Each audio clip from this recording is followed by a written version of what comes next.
শেষ দিনেও বাড়ি ফিরছেন ঘরমুখো মানুষ। সকাল থেকে নির্দিষ্ট সময়ে রাজধানী থেকে বিভিন্ন গন্তব্যে ছেড়ে যাচ্ছে ট্রেন। তবে অনেকেই ঝুঁকি নিয়ে ট্রেনের ছাদে উঠে বাড়ি ফিরছেন। এছাড়া এই যাত্রায় ঢাকা টাঙ্গাইল সহ বিভিন্ন সড়ক মহাসড়কে ৩০ কিলোমিটার দীর্ঘ যানজটের সৃষ্টি হয়েছে।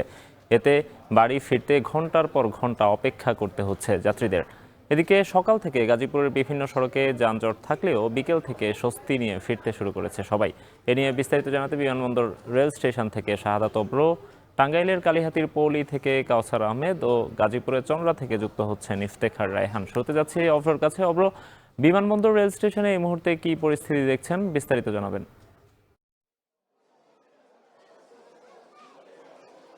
নোমান, এই মুহূর্তে কিন্তু হচ্ছে বিমানবন্দর স্টেশনে অনেকটাই চাপ কম বলা চলে। গতকালকে আমরা যে চিত্র দেখেছিলাম তার তুলনায় অনেক কম। আর এই মুহূর্তে সিরাজগঞ্জ এক্সপ্রেস যে ট্রেনটি আছে সেটি কিন্তু আমি দেখেছি অনেকাংশেই ফাঁকা।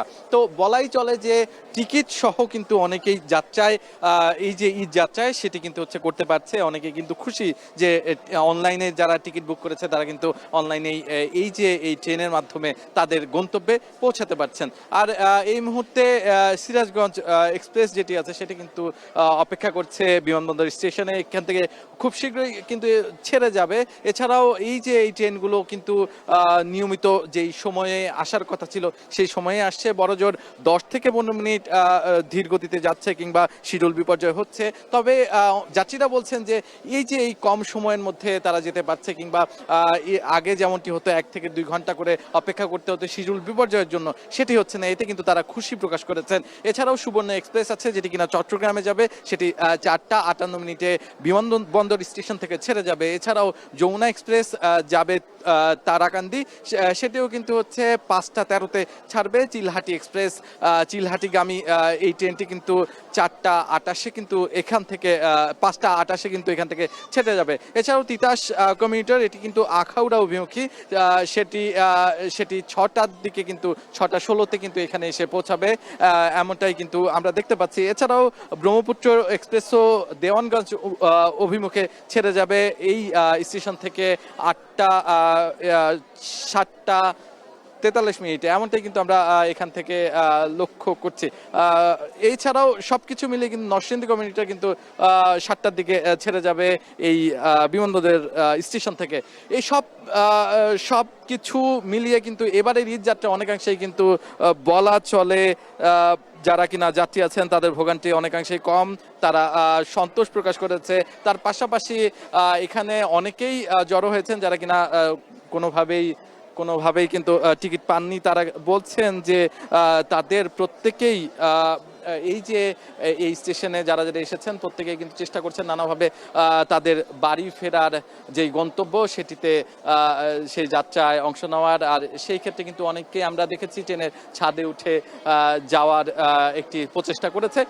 সবকিছু মিলিয়ে এখান থেকে কিন্তু বিমানবন্দর স্টেশনে আমি যতক্ষণ আছি আমি কিন্তু দেখতে পেয়েছি ঘরমুখো যে মানুষের চাপ আগের তুলনায় অনেকাংশেই কমেছে। তার পাশাপাশি যারা কিনা বিমানবন্দর স্টেশনে কর্তৃপক্ষ আছে তারা কিন্তু বারবার করে যে কোনো ধরনের ভোগান্তি রোধে কিন্তু তারা কাজ করছে।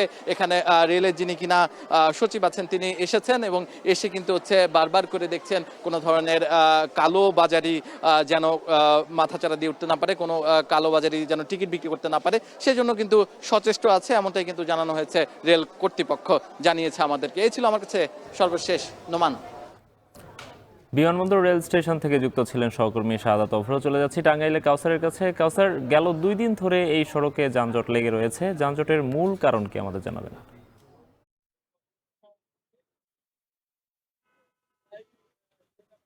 যানজটের মূল কারণ হচ্ছে এই মহাসড়কে অতিরিক্ত যানবাহনের চাপ। স্বাভাবিক সময়ে যে পরিমাণ যানবাহন এই মহাসড়কে চলাচল করে সেখানে তার চেয়ে প্রায় 3 গুণেরও বেশি যানবাহন এই মহাসড়কে চলাচল করছে। আর এছাড়াও এই এলেঙ্গা বাস স্ট্যান্ড এলাকায় ফুট ওভারব্রিজ না থাকায় মহাসড়ক ব্যবহার করে যারা পথচারী রয়েছেন তারা রাস্তার এপার থেকে ওই পারে যাচ্ছেন, এই যে একটা সময় লেগে যাচ্ছে। আর এছাড়াও এই এলেঙ্গা থেকে সামনের অংশে প্রায় 4টি লিং রোড রয়েছে। এই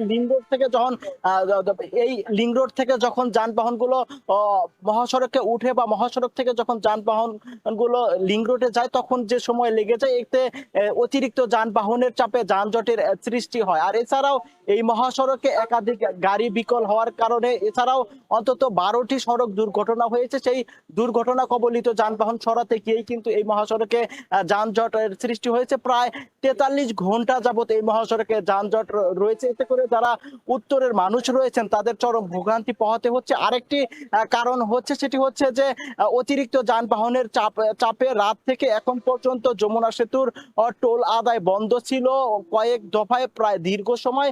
এতে করে এই যমুনা সেতু যানবাহন পারাপার হতে পারেনি। এতে যানজটে যারা ঘরমুখী মানুষ রয়েছে তাদের চরম ভোগান্তি পোহাতে হয়েছে। আর এছাড়াও এই মহাসড়কে যারা ঘরমুখী মানুষ রয়েছে, বিশেষ করে নারী ও শিশু, এদের মধ্যে অনেকেই কিন্তু অসুস্থ হয়ে পড়েছে। এর কারণ হচ্ছে প্রচন্ড রোদ ও ভ্যাপসা গরমে, কিন্তু গরমে তাদের কষ্ট হয়েছে। আর এছাড়াও আমরা দেখেছি যে অনেকেই 13 থেকে 15 ঘন্টা যানজট ঠেলে এই পৌলি এলাকায় এসে কিন্তু অনেকেই গরম সহ্য করতে না পেরে অনেকেই ঢাকায় আবার চলে গিয়েছে। তারা বলছিল যে এই 13 থেকে 14 ঘন্টায় তারা এই পর্যন্ত আসলেও কতক্ষণে রংপুরে যাবেন সে বিষয়টি তারা নিশ্চিত নাই। এতে করে তারা কিন্তু এই ভোগান্তি লাঘব করার জন্য কিন্তু তারা পুনরায় আবার ঢাকার দিকে চলে গেছে। আর এদিকে যানজট নিরসনে জেলা পুলিশ সুপার সহ প্রায় 6 শতাধিক পুলিশ এই মহাসড়কে দায়িত্ব পালন করছেন। আর এদিকে মহাসড়কে কয়েকদিন যাবতই কিন্তু গণপরিবহনের সংকট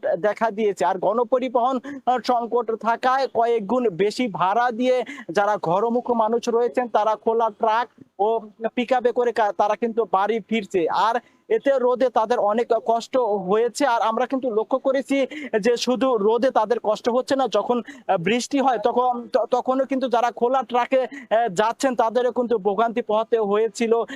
আর এছাড়াও পুলিশ বলছে যে এই মহাসড়কে গাড়ির টান শুরু হয়েছে। কয়েক ঘন্টার মধ্যে এই মহাসড়কে যান চলাচল স্বাভাবিক হবে। তো নোমান, এই ছিল আমার কাছে ঢাকা টাঙ্গাইল যমুনা সেতু মহাসড়কে যানজটের ভোগান্তির সবশেষ তথ্য। চলে যাব গাজীপুরে, সেখানে আছেন আমাদের সহকর্মী ইফতেখার রায়হান। ইফতেখার, আমাদেরকে জানাবেন যে এই মুহূর্তে সড়কের পরিস্থিতি কেমন, যাত্রী হয়রানির কোনো অভিযোগ আছে কিনা?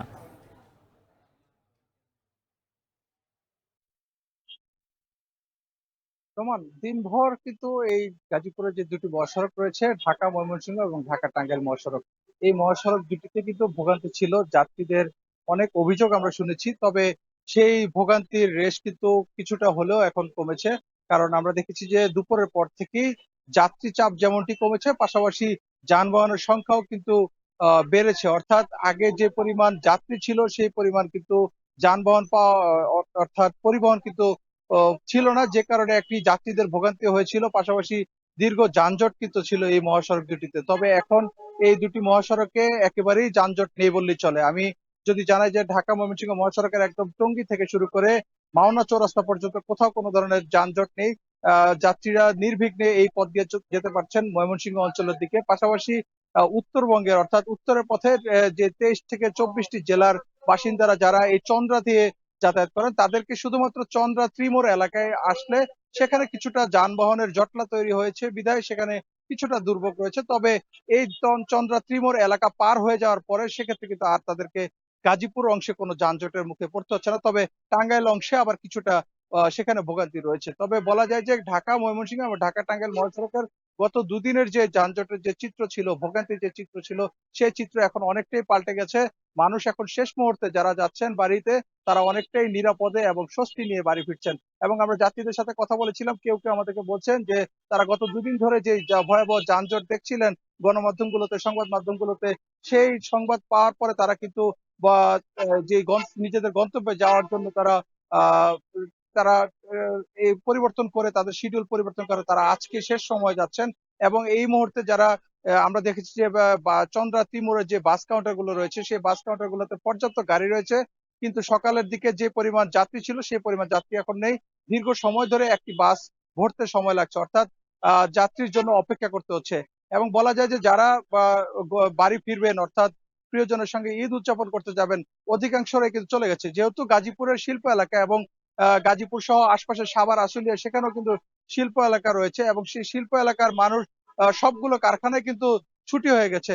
সে কারণে শিল্প এলাকার যারা শ্রমিক রয়েছেন তাদের যে উপচে পড়া চাপ এবং যে ভিড় সেটি সামাল দিতে কিন্তু এই মহাসড়কে সময় লেগেছে এবং ভোগান্তি হয়েছে। তো সবকিছু মিলিয়ে এই মুহূর্তে ঢাকা ময়মনসিংহ এবং ঢাকা টাঙ্গাইল মহাসড়কের গাজীপুর অংশে কোনো ধরনের দুর্ভোগ নেই। এ ছিল আমার কাছে গাজীপুর থেকে সবশেষ।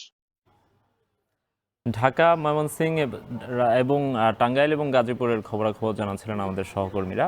এবার এদিকে দক্ষিণাঞ্চলের মানুষ রাজধানীর সদরঘাট লঞ্চ টার্মিনাল দিয়ে বাড়ি ফিরছেন, সে খবর জানাতে সেখান থেকে যুক্ত হচ্ছেন সহকর্মী জাওয়াদ মাহমুদ। জাওয়াদ, গতকাল এই সময়ে ভিড় ছিল সদরঘাটে, আজ ঈদ যাত্রার শেষ দিনে যাত্রী চাপ কেমন দেখছেন?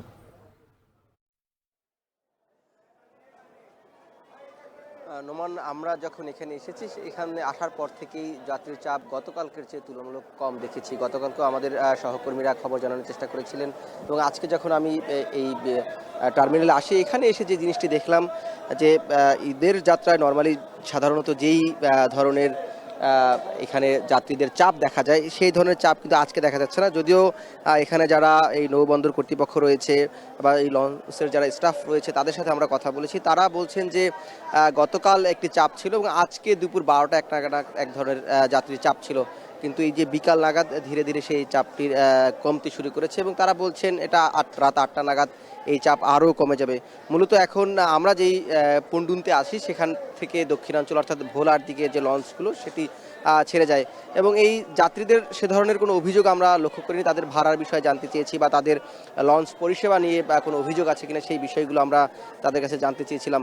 কোনো বিষয় আসে তাদের কোনো অভিযোগ পাওয়া যায়নি। এর আগেও জানিয়েছিলাম যে এখানে বৃষ্টি হয়েছিল ঘণ্টাখানেক আগে, সে বৃষ্টির কারণে তাদের কিছুটা বিড়ম্বনায় পড়তে হয়েছে। এছাড়া আসলে তাদের সে ধরনের কোনো বাধা বা বিড়ম্বনার কথা তারা বলেননি বা আমরা শুনতে পাইনি। এবং আরেকটি বিষয় আমরা যেটি দেখেছি যে এখানে নৌ পরিবহন কর্তৃপক্ষ সহ আইন শৃঙ্খলা বাহিনীর একটি তৎপর উপস্থিতি আমরা দেখেছি। আমরা সেনা সদস্যদের টহল দিতে দেখেছি এবং তারা দেখেছি যে তারা প্রত্যেকটি লঞ্চে উঠে যাত্রীদের সাথে কথা বলছেন, যারা লঞ্চ স্টাফ আছে তাদের সাথে কথা বলছেন, কোনো সমস্যা হচ্ছে কিনা সেই বিষয়গুলো জিজ্ঞেস করছিলেন সেনা কর্মকর্তারা। এছাড়া বা আমরা দেখেছি যে পুলিশ এবং অন্যান্য সদস্যরা, আনসার সদস্যরা কিন্তু এখানে যাত্রীদের সেবায় কোনো বিঘ্ন করছে কিনা সেই বিষয়টি লক্ষ্য রাখছে। এখন ভোলার দিকের কয়েকটি লঞ্চ হয়তো বা ঘণ্টাখানেক বা 30 মিনিটের মধ্যেই ছেড়ে যাবে এবং এরপর মূলত বরিশালের উদ্দেশ্যে যে লঞ্চগুলো ছেড়ে যায় সেইগুলো মূলত রাত 8টা 9টার মধ্যেই ছেড়ে যায়। আমরা সেখানেও যাত্রীদের সাথে কথা বলেছি, সেভাবে ভিড় আসলে দেখতে পাইনি এবং যারা লঞ্চের যারা স্টাফ রয়েছেন তারা বলছেন যে এই যে যাত্রীর চাপ সেটি আরও কমে যাবে, কিন্তু আগামীকাল অর্থাৎ যেহেতু আগামীকাল ঈদুল আজহার পরে অর্থাৎ আগামীকাল 12টার পরে যাত্রীর চাপ আবার একটু বাড়তে পারে বলে তারা মনে করছেন। এই ছিল সদরঘাট লঞ্চ টার্মিনাল থেকে আমার কাছে সবশেষ। আরএফএল ওয়াটার পাম্পের অটো থার্মাল টেকনোলজি, যা বেশি